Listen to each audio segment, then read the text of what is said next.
자, 시작. 그러나 나는 모태로부터 따로 세우시고 은혜로 불러주신 하나님께서 그 아들을 이방 사람에게 전하게 하시려고 그를 나에게 기꺼이 나타내 보이셨습니다. 그때 나는 사람들과 의논하지 않았고 또 나보다 먼저 사도가 된 사람들을 만나려고 예루살렘으로 올라가지도 않았습니다. 나는 곧바로 아라비아로 갔다가 다마스쿠스로 돌아갔습니다. 아멘.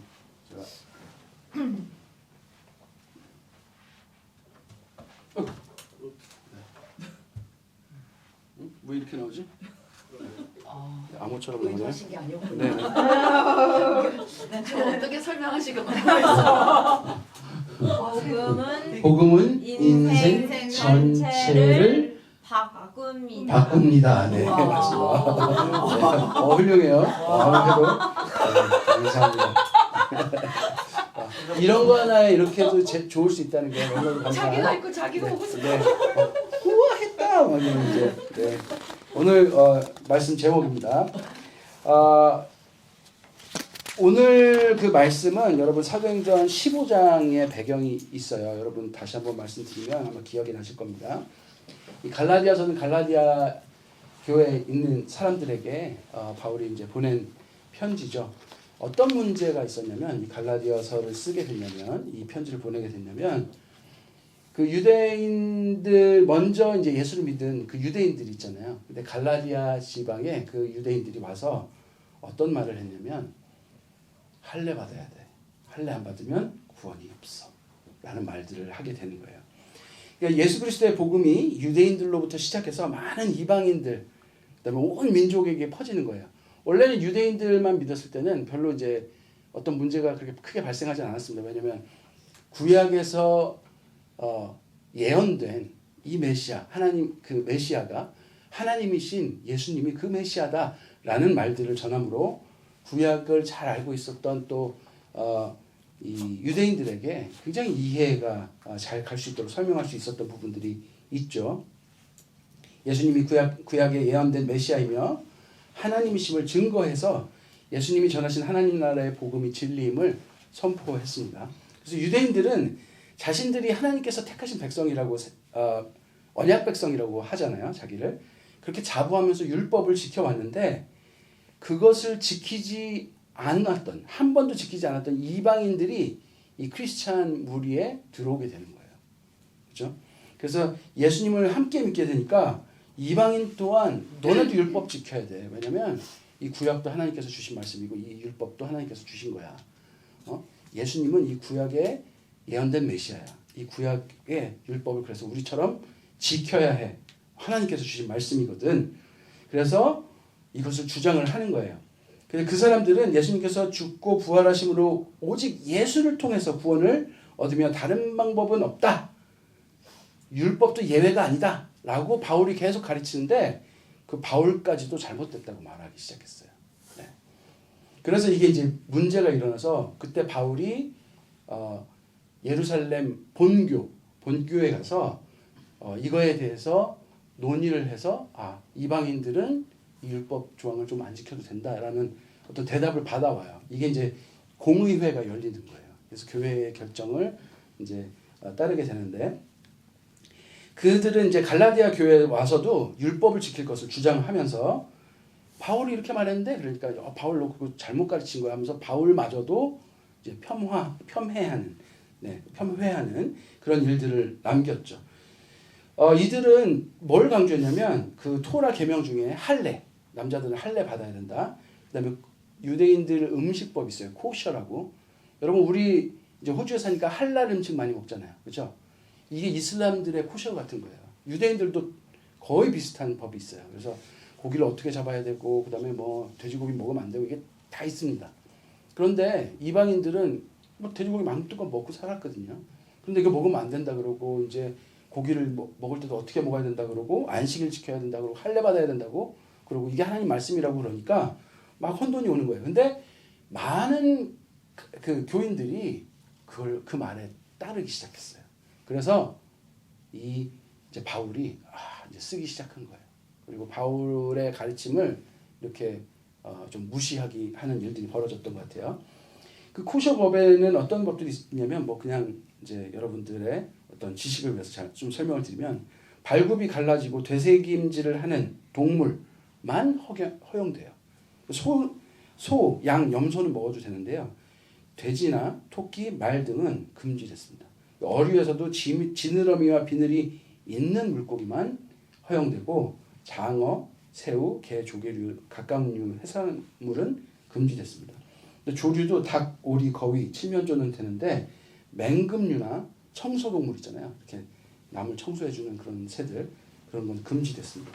그래서 그다음에 어떻게 고기를 잡는 것도 굉장히 철저하게 분류가 돼 있어요. 그래서 이제 바울이 갈라디아 교회에 편지를 보내서 뭐라고 이제 뭘 먼저 말해야 되겠어요. 내 말을 믿어야 된다라고 말할 때 이제 자신을 공격했으니까 자신이 정말 예수님께서 세우신 사도이다. 나 진짜 사도야. 예수님께서 직접 나에게 그 사명을 주셨어. 라는 그 자기의 사도성을 강조를 해요. 그 다음에 예수님께서 가르쳐 주신 그 복음이 어떻게 구원을 얻는지를 잘 설명하기 시작합니다. 그리고 이 다민족으로 이루어진 이 새로운 가족, 이방인들과 유대인들이 하나의 예수 그리스도의 공동체를 이루는데 이 가족에 대해서 다시 설명을 하고요. 그 다음에 참된 변화는 우리가 율법을 지켜서 얻는 게 아니라 성령님께서 우리를 이끄셔서 구원으로 이끄신다는 것을 강조하는 게 바로 이 갈라디아서예요. 갈라디아서에 굉장히 유명하고 한 말씀들이 많이 나오고요. 제가 제일 좋아하는 말씀도 2장에 있습니다. 네. 그래서 이 내용을 통해서 오늘 말씀을 나누려고 합니다. 저를 따라서 한번 기도해 주십시오. 하나님 말씀하십시오. 제가 따르겠습니다. 하나님 말씀하십시오. 제가 따르겠습니다. 예수님 가신 대로 제가 따르겠습니다. 예수님 가신 대로 제가 따르겠습니다. 성령님 저희와 늘 함께하여 주십시오. 성령님 저희와 늘 함께하여 주십시오. 아멘. 네. 말씀하십시오. 제가 듣겠습니다 하는데 오늘 다 따르겠다 그랬네요. 예, 여러분 말씀 잘 따르시기 바랍니다. 네. 1장 이제 1절 2절을 보면요. 이제 자기의 사도성에 대해서 설명을 해요. 그래서 한번 우리 같이 읽어볼까요? 시작. 사람들이 시켜서 사도가 된 것도 아니요. 사람들이 맡겨서 사도가 된 것도 아니요. 예수 그리스도께서 그리고 그분을 죽은 사람들께서 살리신 하나님 아버지께서 임명하심으로 사도가 된 나 바울이 나와 함께 있는 모든 믿음의 식구와 더불어 갈라디아에 있는 여러 교회에 이 편지를 씁니다. 네, 그러면서 자기의 사도성을 강조를 하고 있습니다. 15절, 16절, 17절 오늘 읽은 말씀도 나를 모태로부터 따로 세우시고 은혜로 불러주신 하나님께서 이방 사람들에게 전하게 하시려고 나에게 나타나셨다 라면서 본인의 사도성도 또 강조하는 부분이 나오죠. 이 사도는 여러분 사도라는 의미가 뭔지 아십니까? 사도? 우리 사도 신경도 외우는데 그죠? 사도는 보통 예수님의 제자들을 의미하죠. 근데 바울은 사실 예수님의 제자가 아니에요. 그죠? 근데 왜 그래서 바울은 항상 이 사도성의 의문을 갖는 사람들이 많았어요.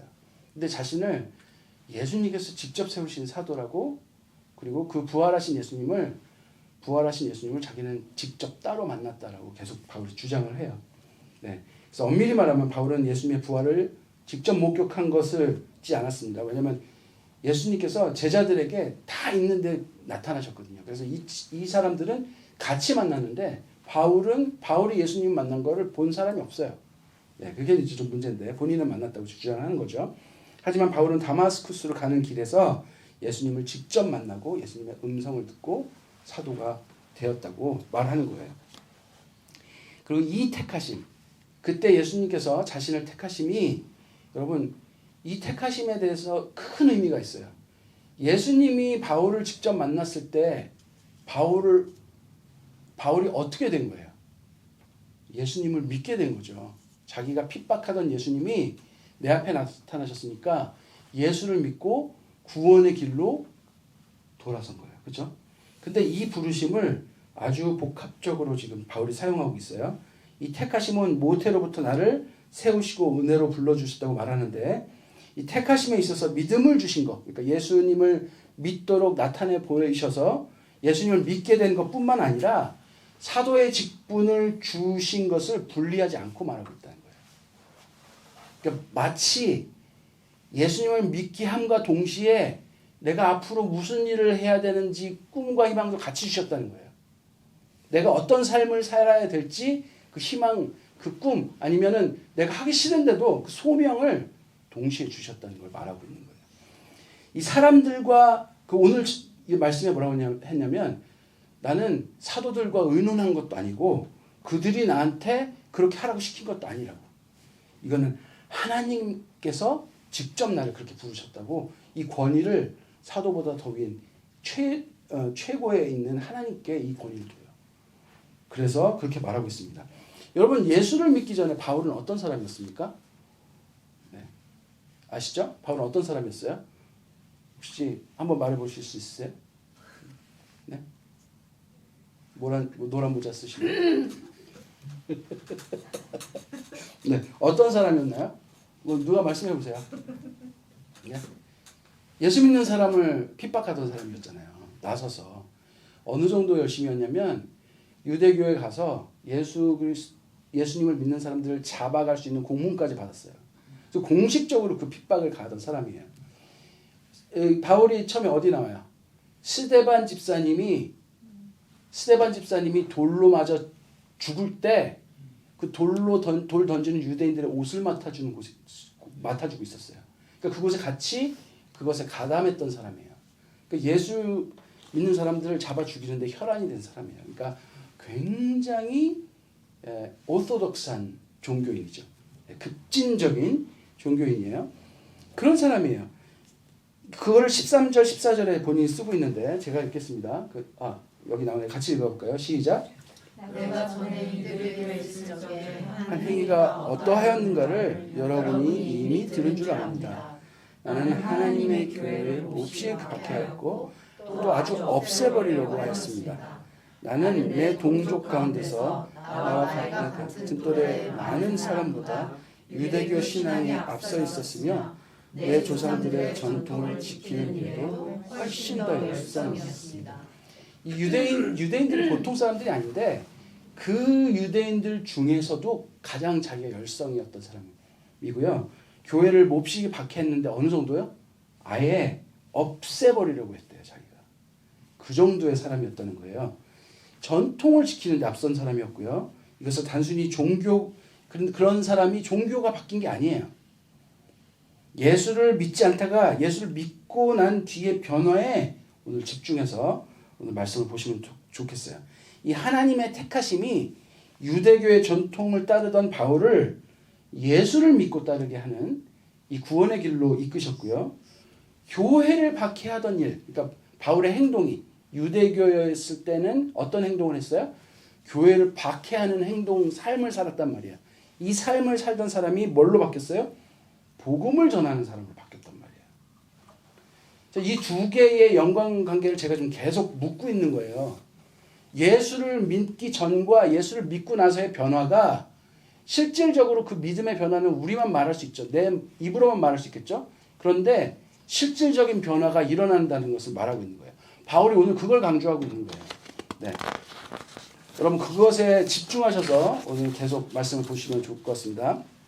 하는 일이 자신의 행동이 교회를 박해하는 직업에서 이걸 직업이라고 봅시다. 복음을 전하는 일로 바뀌었다고요. 신분이 유대교 율법을 따르며 스스로 구원을 이루어가는 내가 선행을 함으로 말씀을 지킴으로 스스로 어떻게 보면 구원을 이루어가는 바울에서 예수 그리스도의 십자가의 사랑으로 구원을 선물 받은 하나님의 자녀로 바뀌었어요. 이 변화는요 동시에 일어나는 거예요. 바울은 이제 어떤 사람이 됐어요? 그래서 11, 12절을 제가 읽겠습니다. 형제자매 여러분도 형제자매예요. 내가 여러분에게 밝혀드립니다. 내가 전한 복음은 사람에게서 비롯된 것이 아닙니다. 그 복음은 내가 사람에게서 받은 것도 아니요 배운 것도 아니요 예수 그리스도의 나타나심으로 받은 겁니다. 이게 자기가 이룬 게 아니에요. 예수님께서 주셔서 그냥 자기는 받은 거예요. 근데 그 받은 것으로 바울은 어떤 사람이 됐어요? 완전히 다른 사람이 됐다는 거예요. 행동도 완전히 다른 사람이 됐어요. 그것으로 복음을 전하는 사람이 되었어요. 여러분 제가 오늘 여러분에게 지금 계속 이 두 개를 링크하는데 여러분도 예수를 믿었으니 사도가 돼야 됩니다라는 말을 하고자 하는 게 아니에요. 아니에요. 그런데 오늘 말씀을 내가 암호로 적어놨는데 해독해 주신 분이 있잖아요. 그렇죠? 뭐라고요? 오늘 제 주제가 복음은 뭘 바꿔요? 우리 인생 전체를 바꾼다고요. 생각만 바뀌는 게 아니라고요. 믿음은 나는 이제 예수 믿는 사람이지 라는 정도의 것이 아니라고요. 바울이 사도된 것처럼 우리가 선교사로 다 나가. 석희양 강도사님처럼 선교사로 다 나가야 돼. 이 말을 하는 게 아니에요. 그렇지만 우리의 삶도 바뀐다는 것을 말하는 거예요. 믿음을 주시는데 그 믿음은 하는 건데 그냥 머리만 생각하는 게 아니라 행동하게 되는데 우린 그 행동을 사명이라고 부른다고요. 콜링이라고 부른다고요. 이 콜링은요. 구원하는 콜링과 어떤 복음의 사명 아니면 믿음 때문에 내가 이 일을 안 하고서는 못 빼기는 그 일하고 분리되지 않아요. 같이 쓴다는 거예요. 모든 사람은 하나님의 말씀을 훌륭한 말씀이라고 인정해요. 이거는 법륜스님도 인정해요. 내가 그분의 그걸 좀 제가 꽤 봐요. 그럼 너무 오르신 말씀 많이 해요. 그분도 인정해요. 예수님 얼마나 훌륭한 분인지 그분도 인정하는 거예요. 그래서 예수를 믿지 않는 사람도 예수님을 성인이라고 부르잖아요. 이거는 성인이라고 모두가 가르쳐요. 예수님을. 그리고 예수님의 말씀은 옳고 선하기 그지없다고 가르쳐요. 그리고 예수님을 자기 생명을 버린 성인으로 가르치고요. 그리고 이 정도의 이성적 동의 모든 사람이 그렇지 이걸 우리는 믿음이라고 하지 않는다는 거예요. 이건 믿음이 아니에요. 지식이죠. 믿음은 머리로 동의하는 것이 아니라 삶으로 동의하는 거예요. 그래서 믿는다고 하면요. 제 삶에서 어떤 변화가 반드시 일어날 수밖에 없다는 거예요. 믿기 때문에 그렇게 살 수밖에 없다는 거예요. 보이지 않고 증명할 수 없는데도 따르는 그것이 믿음의 실체예요. 그 행동함이. 바울은 예수를 믿었기 때문에 사도로 부르심을 당연하게 받아들이고요. 하나님께서 자기를 사도로 부르심을 당연하게 받아들이고요. 그리고 당당히 하나님께서 부르셨다고 말하며 자신을 사도로 설명해요. 이게 되게 웃긴 일이거든요, 사실. 누가 봐도 사도가 아닌데 너 예수님 부활하실 때 너 교회 사람들 죽이려고 다닌 사람 아니야. 누가 봐도 사도가 아닌데 자기를 사도라고 말해요. 그럼 오죽하겠어요. 자기가 예수님 진짜 만났는데. 직접 그 음성을 들었는데. 바울이니까 사도가 된 게 아니고 하나님께서 바울에게 그 복음을 아까 바울이 뭐라고 했어요? 그분이 주신 거라고 그래요. 그분이 주셔서 믿음을 주셔서 그와 동시에 사도로 부르신 거예요. 우리가 하나님께서 우리를 택하신 하나님의 백성이라고 내 자신을 생각한다면 그리고 복음을 듣게 하셨고 믿음을 주셨다면 우리는 그 은혜와 함께 뭘 발견하게 돼요? 그러면 사명을 발견하게 된다. 제가 여러분에게 질문하고 싶은 거예요. 여러분의 사명은 뭐예요? 다 사도가 되라는 게 아니고 다 선교사가 되라는 게 아니에요. 여러분에게 아주 독특한 여러분이 하실 수 있는 최고의 부르심이 있다는 거예요. 그 사명을 할 때 반드시 일어나는 일을 성경에서는 빛과 소금의 역할이라고 해요. 그렇게 행동할 때, 믿음의 행동을 할 때 믿음을 따르는 삶은 자연스럽게 뭐가 드러나요? 예수님이 드러나요. 그래서 내가 그거를 빛과 소금이라고 부르는 거예요. 예수님이 자연스럽게 드러날 수밖에 없어요. 그게 뭐예요? 여러분 삶에. 그게 뭘까요? 그거를 오늘부터 고민하는 거예요. 우리가. 여러분 우리의 잘못된 생각과 믿음을 한번 봐요. 우리는 예수님께서 내가 너희를 사랑한 것 같이 너희도 사랑하라. 이런 말씀 하셨죠? 여러분 이 말씀 한 번씩 다 들어보셨죠? 자기 십자가를 지고 나를 따라와라.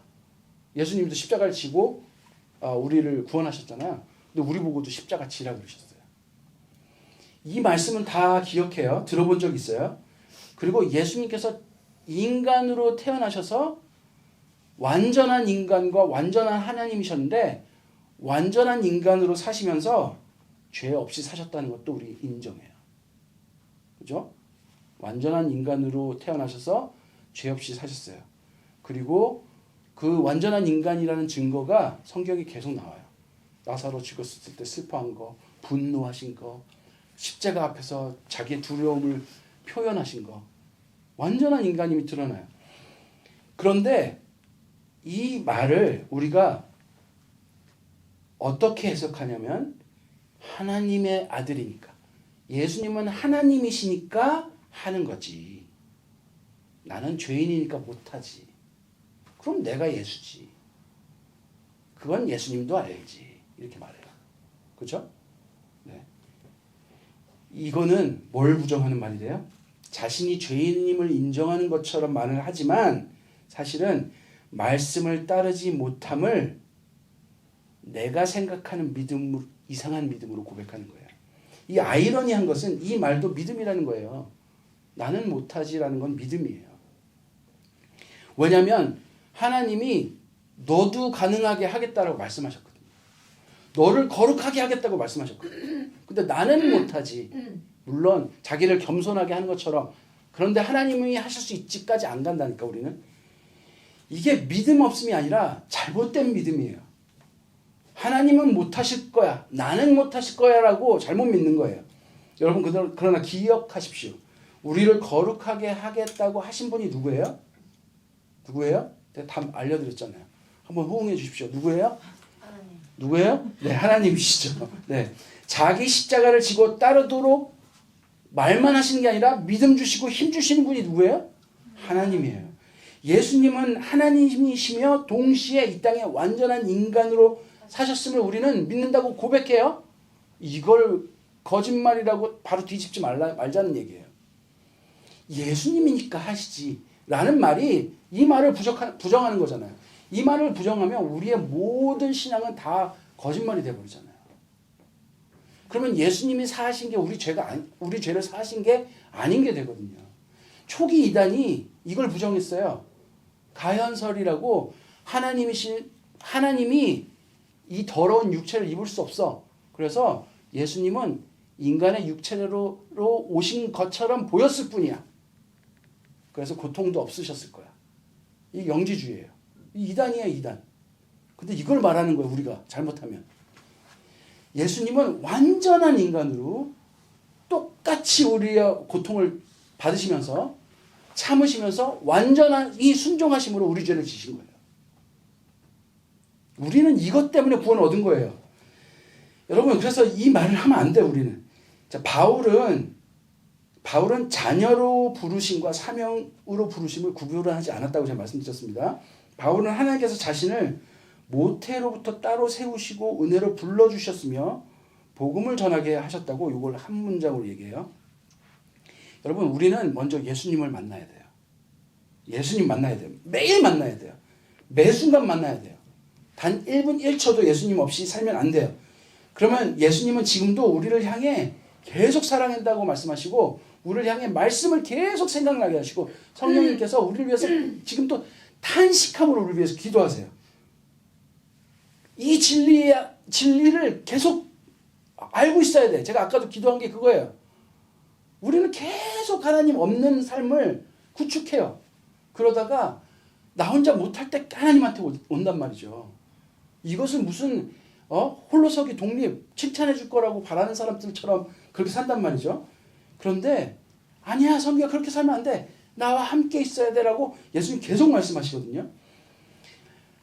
그리고 예수님을 만난 자리에서 우리는 그분의 말씀, 진리를 깨닫고 우리가 믿는 우리가 되었으면 좋겠어요. 내가 너 거룩하게 할게. 그거 믿는 우리가 되었으면 좋겠다고요. 그래서 우리의 삶이 이 믿음이 있는 순간 우리의 삶 전체가 바뀌어서 우리의 행동이 말씀을 지키는 행동으로, 내가 빛과 소금으로 이 땅을 살아나가는 놀라운 믿음의 삶이 있었으면 좋겠다고요. 내가 지금 하고 있는 일, 습관, 생각, 하나님 안에서 그분의 부름과 계획과 부르심을 발견하는 우리가 되었으면 좋겠다고요. 이건 믿음이 있는 사람에게 계속 일어나는 일이에요. 여러분, 하나님과 상관없는 분야, 시간을 계속해서 비밀로 만들어주지 마세요. 이것만큼 미련한 행동이 없어요.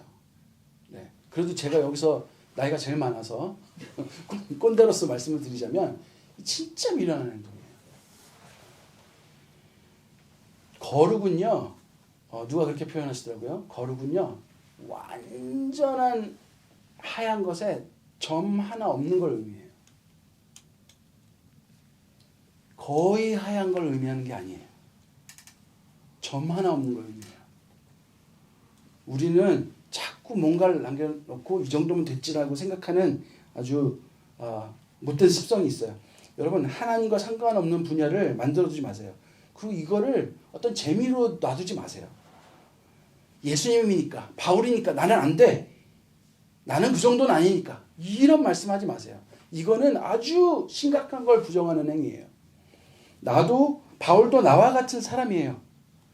하나님께서 부르셨기 때문에 하나님께서 믿음을 주셨기 때문에 그 길을 걸어가는 거예요. 그래서 죽음도 불사하는 거예요. 바울도 우리가 똑같은 사람이고 우리보다 어떻게 보면 더 심한 죄를 짓던 사람이에요. 교회를 없애버리려고 했던 사람이에요. 이렇게 나쁜 놈이 어디 있어요.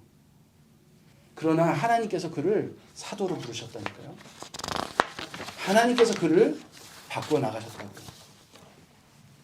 우리가 무엇을 하는가는 하나님께서 부르시고 정하시는 거예요. 왜냐하면 원래 우리는 그런 사람이에요. 내 꿈이고 내가 원하는 것이 이거니까 건드리지 마세요 하고 할 수 있는 게 아니에요. 나를 지으신 이도 하나님이고 나를 부르신 이도 하나님이시고 나에게 생명을 지금 주시는 분도 하나님이시고 나에게 호흡하게 하시는 분도 하나님이세요. 그 부르심은 구원의 은혜와 연결되어 있어요. 우리는 하나님께서 만드신 공기, 물, 호흡, 심장 박동을 가지고 살면서 단 하나도 그분 없이 된 것이 없으면서 틈만 나면 하나님 없는 공간을 만들려고 노력해요. 그런데 그럴 때만 자신이 죄인이기 때문에 라고 인정해요. 그래서 하나님도 이해해야지. 난 죄인이니까 라고 말해요. 근데 여러분 믿음은 하나님이 계시지 않는 시간과 공간이 없다는 것을 아시는 거예요. 믿음은 하나님의 존재가 무소부재하시고 전지전능하시다는 것, 그리고 그 위대한 하나님을 인정하는 것이 믿음이에요. 그리고 그것이 생각이 아닌 우리 삶으로 인정하는 거예요. 이제 말씀을 마치겠는데 제가 뭐 이렇게 비유 한번 해보고 싶어요. 이걸 어떻게 설명할까 하다가 여러분 산소호흡기나 우리 이제 호주도 그 빌에 보면 의료용 기기 전기를 써야 하는 사람들이 있잖아요. 집에 산소호흡기를 둬야 된다거나 아니면 그런 전기로 내 생명을 유지할 수 있는 그 기기를 써야 되는 사람들이 있어요. 이 사람들이 정전이 돼서 전기가 안 들어오면 어떻게 될까요? 바로 죽죠. 그죠? 바로 죽어요. 그러면 내가 그것을 알면 이 사람은 뭘 할까요? 보조 배터리를 두거나 정전이 돼도 유지할 수 있는 뭔가를 하겠죠. 정전이 되어도 살 수 있는 무언가를 달아놓지 않으면 자기가 언제든 죽을 수 있다는 걸 반드시 알겠죠. 사람들은 내가 이러면 죽어라는 것을 안다는 것으로 안 죽는다고 생각해요. 자꾸. 믿음을 예수님은 그러신 분이야라고 아는 것만으로 자기는 구원받는다고 생각한다니까요. 아니에요. 그걸 안다면 행동하지 않을 수 없는 거예요. 반드시 행동할 수밖에 없어요. 내가 산소호흡기가 전기가 끊어지는 순간 죽는다는 거 알면 보조 배터리를 신청해서 달아놓는 게 당연한 거예요. 난 그러면 죽어라고 아는 게 나를 살리는 게 아니란 말이에요. 설명이 됐는지 어떻게 모르겠어요. 여러분 진리를 안다는 것은, 그래서 복음을 들었다는 것은, 그래서 믿는다는 것은 바로 이런 거예요. 바울은 진리를 알게 된 순간부터, 그래서 복음을 들은 순간부터 자신이 무엇을 그만두어야 되고 무엇을 해야 하는지가 명확해진 거예요. 그래서 우리의 삶이 변하는 거예요. 그래서 우리의 직업이 변한 거고 우리의 행동과 말이 변하는 거예요. 이 놀라운 일이 우리 교회, 우리 모든 성도들에게 일어나길 간절히 바랍니다. 우리도 진리가 머릿속으로만 아는, 그래서 죄를 해결하지 못하는 어떤 것을 지식으로만 존재하게 두지 마십시오. 행동할 수밖에 없는 믿음으로 이어지길 간절히 바랍니다.